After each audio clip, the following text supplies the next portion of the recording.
Mostly इस साल का पेपर डिफिकल्टी आपको कैसा लगा?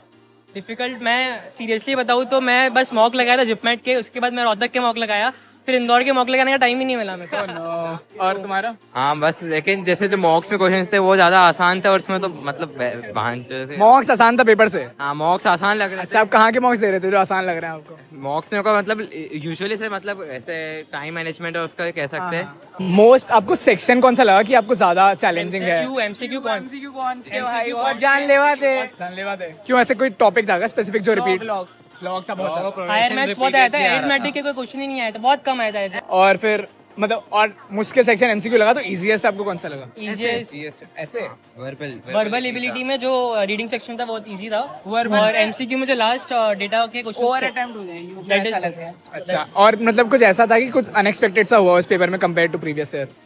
एमसीक्यू एमसीक्यू अनएक्सपेक्टेड ही था पूरा। हाँ, मतलब मेरे को इतना टफ नहीं लगा, मतलब एमसीक्यू नॉर्मल आएंगे, बट ये तो हायर मैथ्स और अलजेब्रा पूरा खेल ले। और डीआई सेट में भी मुश्किल? इजी था, ये बहुत इजी था, बस मेरे को कैलकुलेटर नहीं मिला तो मैं टाइम नहीं मिला। और मोस्ट आपके क्वेश्चंस ऐसे अनआंसर्ड थे या फिर अटेम्प्ट करे थे? बीए के अलावा, बीए में तो अटेम्प्ट करे होंगे ज्यादा, और ऐसे और क्यूए किए थे, मतलब अनआंसर्ड तो कुछ छोड़ा ही नहीं था कि भाई एजुकेटेड गैस में भी अगर हो जाता अच्छी बात ही है फिर। और सही है।